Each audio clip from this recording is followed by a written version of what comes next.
What is it that makes someone seem like a native English speaker? What is it about English speaking that makes you sound native? Well, I'm Gabby, your American English teacher at GoNaturalEnglish.com, and today we are going to take a close look at this complex topic of what is it that makes someone sound like a native English speaker.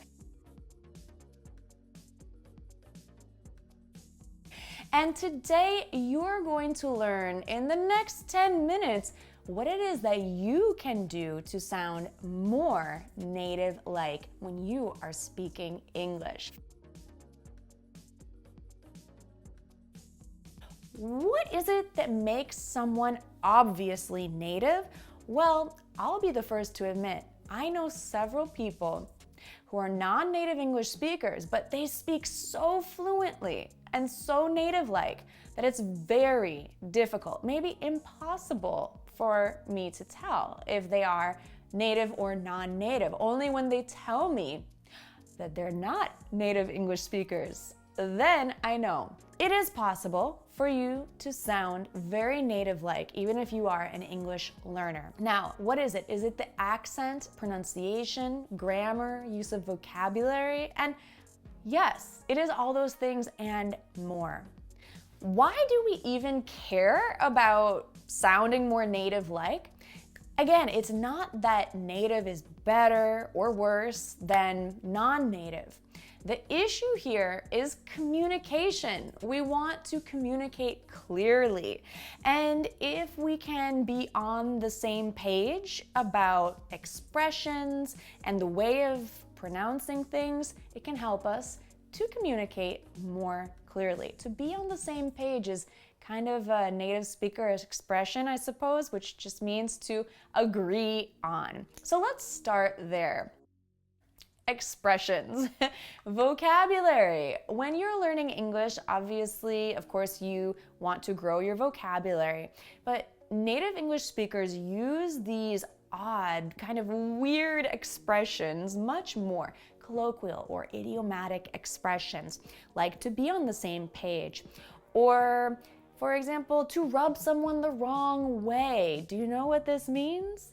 Or to let your hair down. What does this mean exactly? It's not just about your hairstyle. There are so many idiomatic expressions and phrases like this that don't always make sense unless you know their meaning. The more you're exposed to these expressions, the more they'll make sense. And the more you try to use them, correctly of course, it will make you sound more native-like. But be careful, because using these expressions in the wrong way is one of the quickest ways to show someone that you're not a native English speaker. Of course, don't worry about making mistakes. It's not a big deal. It's actually how you learn and how you improve. If you try using these phrases and use them incorrectly, big deal. So what? You're learning, and that's the important thing.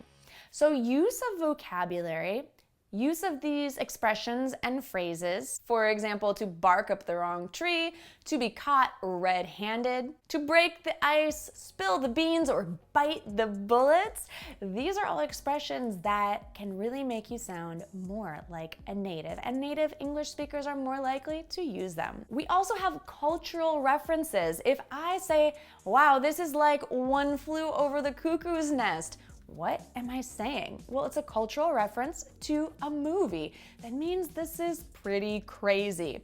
There's a lot of things that as native English speakers, no, not just native English speakers, but as someone from a particular country who grew up in a particular culture, I can reference with other people who share this kind of background, and they will understand.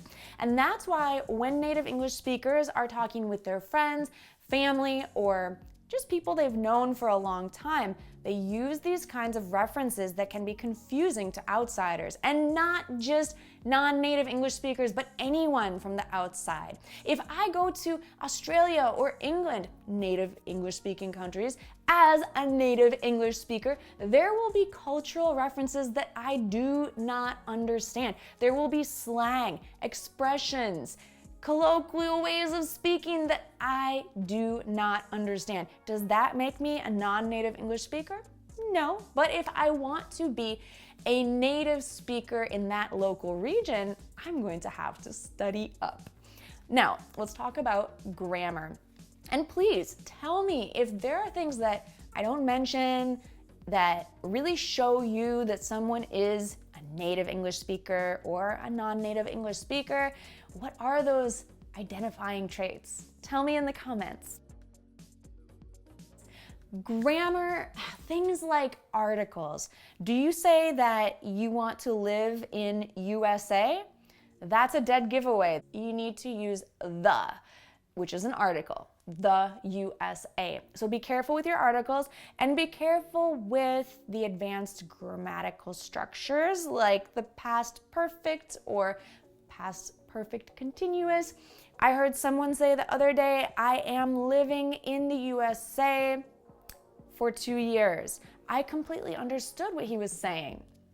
So, no big deal. But it would be more correct, more native-like to say, I have been, or I've been living in the USA for 2 years. Okay, so let's talk about pronunciation. This is the big thing. This is the accent. This is how we deliver our speech. So one really key thing is stress. One really key thing is that native English speakers will feel comfortable enough to really stress the key words in a phrase and not to say each word with equal emphasis. So this is the flow of fluency. So if you want to sound more native quickly, I highly recommend that you identify those key words in your sentence and really emphasize them. But also in words. So each word in English has a stressed syllable, and the other syllables in the word become really small, contracted. We almost don't hear them. In fact, in some words, these unstressed syllables are silent. We don't even hear them. For example, in the word difficult, I don't say difficult, I say difficult. What happened to that second syllable? It's not there when we speak quickly and like natives. There are other words like this. For example, miserable. I don't say miserable, I say miserable. Catholic, not Catholic, but Catholic. There are many, many more words like this. And these are the things, the vocabulary, the expressions, a little grammar, yes, yes, yes, and pronunciation, especially these tricks or hacks or lesser known topics that you don't always learn in English class that I help my students with in my complete English course, Fluent Communication. These are things that I've made lessons about and we practice together inside the course with our real-time English speaking, and you get individualized feedback and corrections just for you on your English speaking. So I'm not going to talk too much about that, but if you are curious to know how my complete English course can benefit you, then come to gonaturalenglish.com/pre-reg for pre-registration information, and I'll be happy to tell you more about it.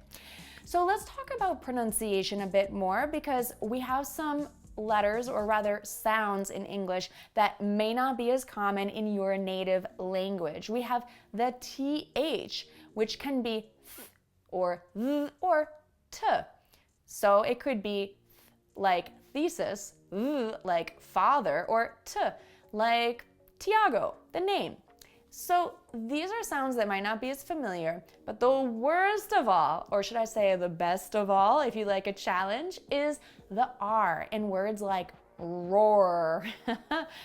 Wow, roar, or world, or girl, or twirl, or squirrel. Oh yes, these are good words to practice and to have fun with. We also have issues with vowels. We have an R colored vowel, such as in the word nurse. We don't say nurse, we say nurse, nurse. So sometimes vowels sound different than they look. Also in the word cover, it's not o. We don't say cover.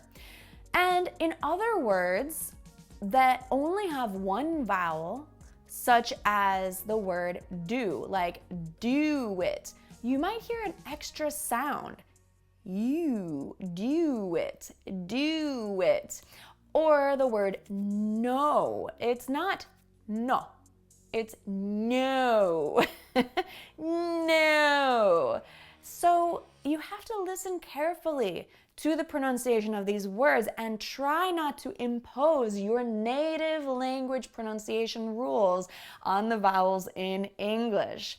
Also, mixing up the long and the short vowels is an issue that will be a dead giveaway for if you are a native speaker or not. For example, the words same shape is not sim ship. It's same shape. Long vowels are super important. Also, we have linking words. For example, if I greet you with what is up, I will probably not pronounce it like that. I will probably pronounce it like what's up. What's up? What's up? Or what's up? There are so many cases where we don't just pronounce each word separately. They link together when we use them in a phrase. So it's so important to learn English not only one word at a time, but actually in phrases, in chunks of words that you often use together. Okay, so we have vocabulary, expressions, collocations. Did I mention collocations? Why don't we say pepper and salt? We say salt and pepper.